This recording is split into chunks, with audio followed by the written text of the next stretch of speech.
Oke, baiklah. Assalamualaikum warahmatullahi wabarakatuh. Ya, kembali dengan Buana 79. Salam semangat selalu untuk seluruh pelajar di Indonesia, baik dari Sabang sampai Merauke, dari Miangas hingga Pulau Rote. Kembali kita akan coba lanjutkan untuk proses pembuatan laporan keuangan dari UD Mudah Hasil ya, di mana pada pertemuan sebelumnya kita sudah sampai pada tahapan bagaimana cara menyusun raca lajur atau worksheet. Nah, untuk kali ini saya akan coba bahas bagaimana cara menyusun laporan laba rugi ini. Nah, untuk menyusun laporan laba rugi ini juga pun sangat mudah ya, tidak terlalu sulit.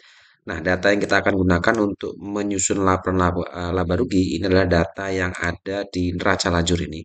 Ya, yang pada pertemuan sebelumnya sudah kita selesai, yang sudah kita selesaikan. Data yang ada di neraca lajur yaitu data kolom laba rugi ini. Ya.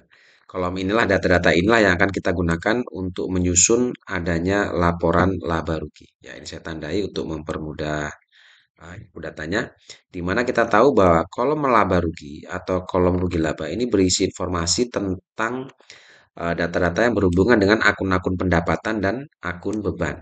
Ya, seperti ini. Sehingga berdasarkan data ini, kita akan coba susun laporan laba rugi di sini. Oke, langsung saja. Yang pertama, kita akan coba cari dulu untuk pendapatannya atau revenues. Di mana untuk pendapatan, di sini kalau kita lihat di neraca lajur itu kita ambil dari data yang kode awalnya 4. Berarti yang ini. Yang kode awalnya 4, kalau kita lihat kode akun atau akun yang kode awalnya 4, di sini hanya ada dua. Hanya dua akun yang ada nilai saldonya, yaitu nilai sales atau akun sales dan akun freight collected. Bahwa kita tahu bahwa sama-sama bahwa pendapatan itu ada di sisi sebelah kredit. Oke. Berarti untuk akun sales dan freight collected ini kita masukkan ke sub judul revenue atau pendapatan atau masuk dalam kategori pendapatan. Kita masukkan ke sini. Ya, kemudian selanjutnya untuk nilai saldonya sendiri kita lihat bahwa untuk sales yaitu 1.533.525.000 dan untuk free collecting adalah 3 juta. Kita masukkan ke sini. Ya, kita masukkan. Kemudian setelah itu sales dan free collected ini kita jumlahkan, kita letakkan di sini. Ya, ini sebagai total pendapatan yaitu 1.536.525.000. Oke, yang pertama selesai. Kita masuk ke yang kedua, kita akan cari untuk harga pokoknya atau cost of goods sold. Nah, untuk akun cost of goods sold kita lihat di sini adalah akun yang kodenya 5. Dan di sini hanya ada dua akun yaitu cost of goods sold itu sendiri dan freight paid.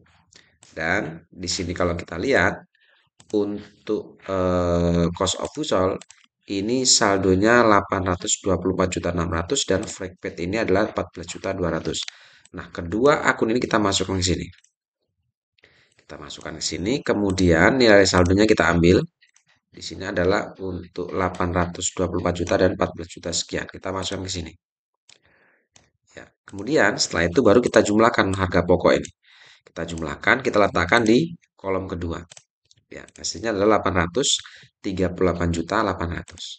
Oke, setelah kita dapatkan berapa nilai pendapatan dan berapa harga pokoknya, maka pendapatan ini kita kurangi dengan harga pokok yang ada di sini, yaitu terdiri dari cost of goods dan freight paid ini. Kita kurangkan, di sini dapatlah nilai sebesar 697.725.000. Inilah yang disebut dengan laba kotor atau gross profit. Oke, selanjutnya karena kenapa ini disebut sebagai laba kotor atau gross profit karena kategori akun beban atau akun-akun beban di sini atau pendapatan ini belum dikurangi dengan akun-akun beban atau saldo-saldo akun beban. Nah, sekarang kita masukkan untuk akun yang masuk dalam kategori beban operasional atau operating expense ini. Kita lihat di sini bahwa kode akun beban itu adalah kode akun yang awalnya adalah kode 6. Ya, yang ini.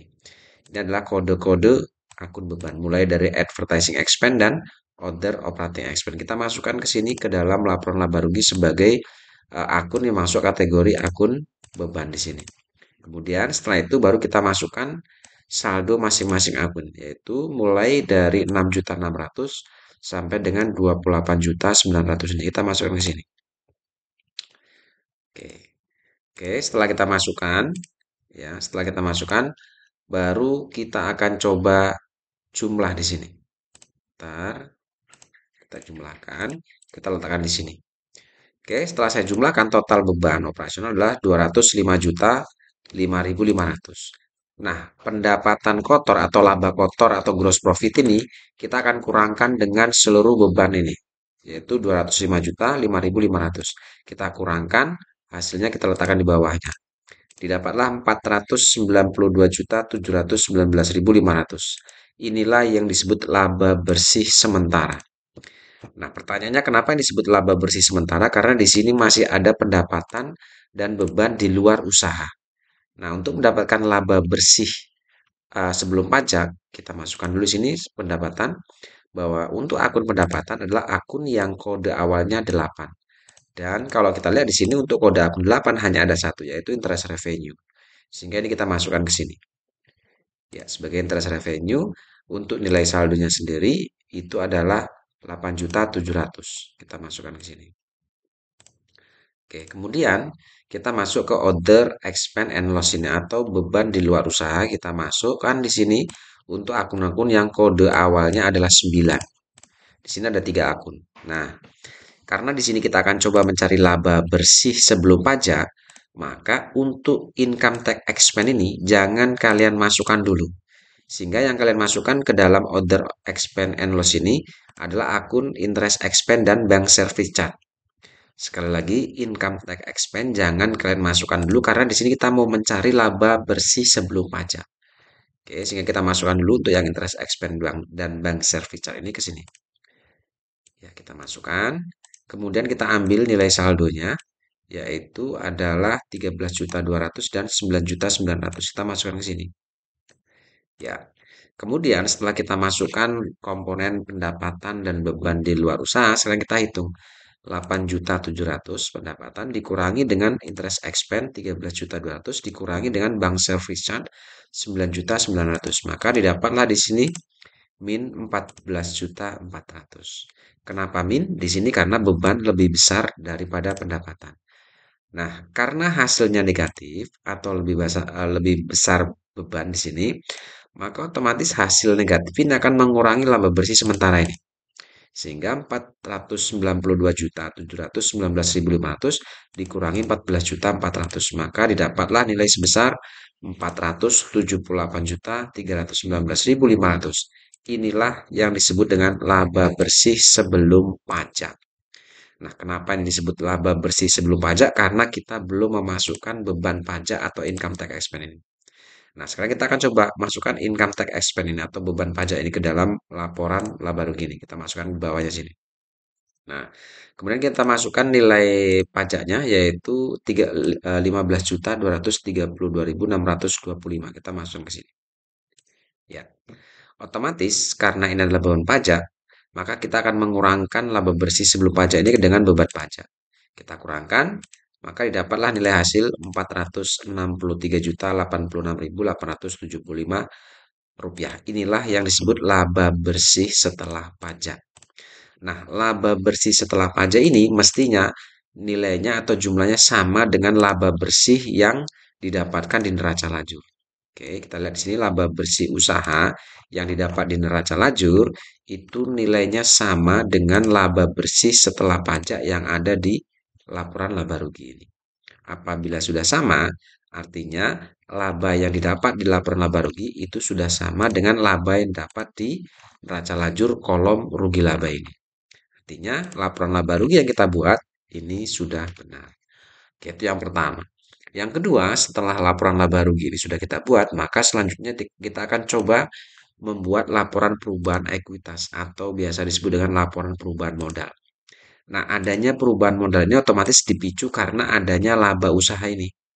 Ya, karena adanya laba usaha ini, maka otomatis modal akan berubah dan itu akan kita susun ke dalam laporan perubahan ekuitas atau laporan perubahan modal. Nah, cara menyusun laporan perubahan modal ini cukup mudah dan kita masih bisa berpatokan pada data yang ada di neraca lajur, tetapi datanya kita ambil yang ada di kolom neraca ini. Oke. Nah, karena kita mau menyusun laporan perubahan modal, maka kita fokus kepada kode akun 3. berarti yang ini. Ya, kita fokus pada akun kode 3. Kalau kita lihat di kolom neraca lajur, kolom neraca ini ada dua, ya, yaitu ada Randy Capital dan Randy Drawing. Oke, sekarang kita masukkan dulu modal awalnya dengan nama akun Randy Capital. Nah, modal awal ini bisa kalian masukkan atau bisa kalian ambil di neraca saldo 30 November atau bisa juga saldo awal di buku besar. Atau bisa juga kalian ambil di neraca lajur ini, yaitu yang di kolom neraca. Kita lihat modalnya adalah 1.652.925.000. Kita masukkan ke sini sebagai modal awal. Oke. Kemudian yang kedua, kita masukkan untuk yang Randy Drawing. Kita lihat bahwa Randy Drawing nilainya adalah 38.100. Karena Randy Drawing ini saldonya ada di sisi debit, maka dia disebut sebagai saldo kontra. Kenapa saldo kontra? Karena modal itu saldo normalnya ada di sisi kredit. Nah, saat ada saldo akun yang kode yang masuk dalam kategori modal kok ternyata saldonya ada di debit, maka dia disebut sebagai saldo kontra. Dan saldo kontra ini berdampak pada pengurangan atas nilai modal. Sehingga di sini Randy Drawing yang nilainya di sini adalah 38.100 karena berbeda dengan Randy Capital, maka otomatis ini akan mengurangi Raka Capital ini. Maka di sini kita masukkan sebagai tanda min atau gunakan tanda kurung. Artinya Randy Drawing ini akan mengurangi nilai modal ini. Oke, sekarang kita jumlahkan, maka didapatlah nilai sebesar 1.614.825.000. Ini dapat dari Randy Capital dikurangi dengan Randy Drawing. Oke, setelah itu baru kita masukkan laba bersih usaha. Laba bersih usaha ini kita ambil dari laporan laba rugi yang barusan kita buat. Di sini kalau kita lihat laba bersih setelah pajak adalah 463 juta 86.875. Nah, ini kita masukkan ke sini sebagai laba bersih usaha. Nah, setelah laba bersih usaha kita masukkan, maka modal awal ini kita jumlahkan atau kita tambahkan dengan laba bersih usaha yang barusan kita dapat. Maka didapatlah nilai sebesar 2.077.911.875 rupiah. Inilah yang disebut dengan modal akhir dari Randy 31 Desember 2022 atau Randy Capital 31 Desember 2022. Randy Capital ini atau modal akhir 31 Desember ini dari Randy ini otomatis nanti akan kita masukkan ke dalam laporan neraca. Dan itu akan saya bahas pada pertemuan selanjutnya. Oke, baik, saya rasa untuk pertemuan kali ini saya cukup membahas terkait bagaimana cara menyusun laporan laba rugi dan bagaimana cara menyusun laporan perubahan ekuitas atau laporan perubahan modal. Baik, saya rasa cukup. Terima kasih. Assalamualaikum warahmatullahi wabarakatuh.